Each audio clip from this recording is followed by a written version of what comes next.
Olá pessoal, então estamos aqui para mais uma videoaula, onde nós vamos aplicar a integral definida agora para o cálculo do volume de um sólido de revolução. Então primeiramente, vamos ver como geramos um sólido de revolução. Considerem, por exemplo, a parábola de equação y igual a 4 menos x quadrado. E aí vamos tomar a região limitada por esta parábola e o eixo das abscissas, o eixo OX. Então está aqui a parábola, y igual a 4 menos x quadrado, o eixo das abscissas, eixo x. Bem, eu não coloquei aqui no gráfico, mas esse ponto, a interseção da parábola com o eixo x, tem a abscissa igual a menos 2 e aqui a abscissa igual a 2. Os valores de x que anulam a função. Pois bem, um sólido de revolução é o resultado, é o sólido gerado pela rotação de uma região plana em torno de um eixo. Nós vamos estudar sólidos de revolução em que a região plana gira em torno do eixo x.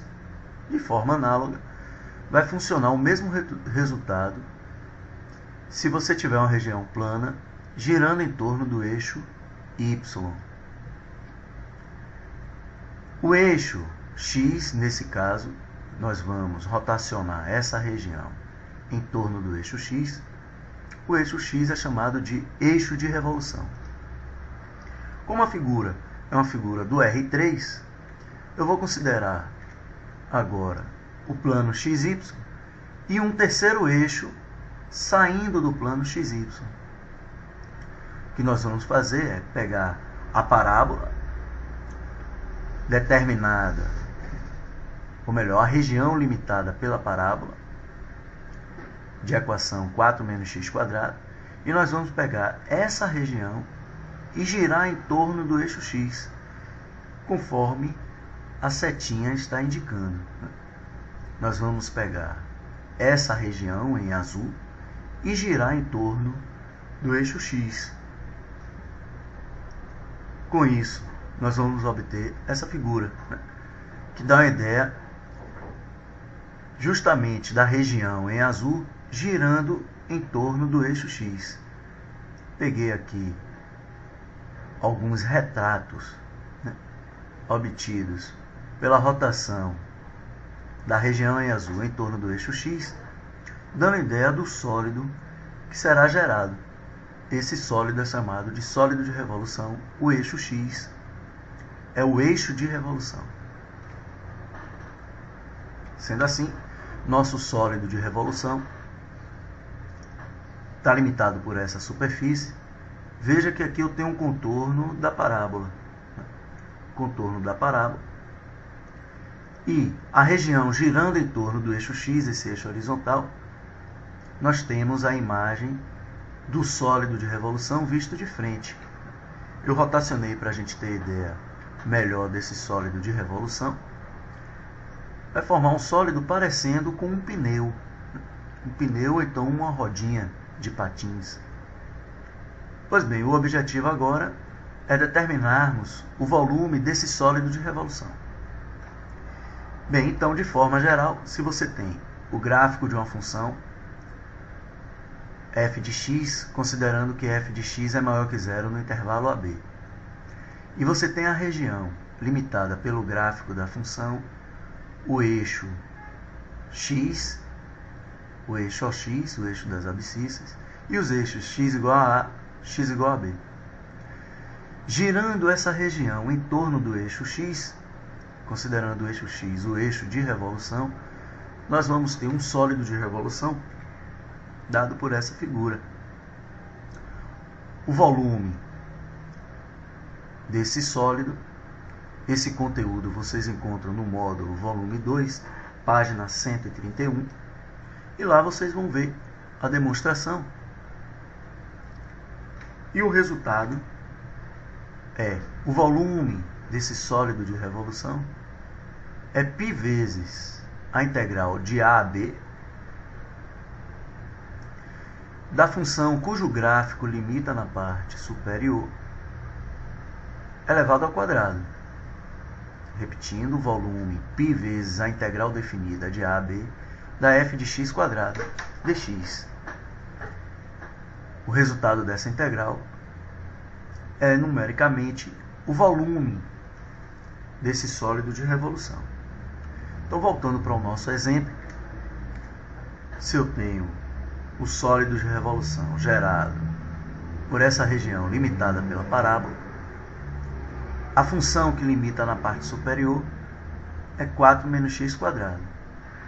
Logo, usando a fórmula anterior, nós temos que o volume é π vezes a integral de menos 2 a 2 da função 4 menos x quadrado ao quadrado. Essa integral definida, o resultado dela é o volume do sólido de revolução. Bem, eu estou considerando nesse vídeo que vocês já assistiram aos vídeos anteriores. Então já conhecem as regras básicas de integração e já viram também como se calcula a integral definida.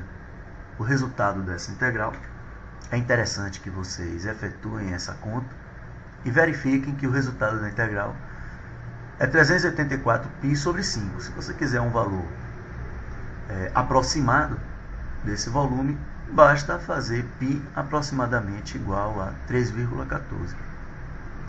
Estamos trabalhando de forma adimensional. Então, se os comprimentos fossem dados em metros, o resultado seria 384π sobre 5 metros cúbicos. Então, generalizando, para finalizar essa videoaula, se a região agora for limitada pelo gráfico de duas funções, eu tenho uma região limitada na parte superior pelo gráfico da f e na parte inferior pelo gráfico da g.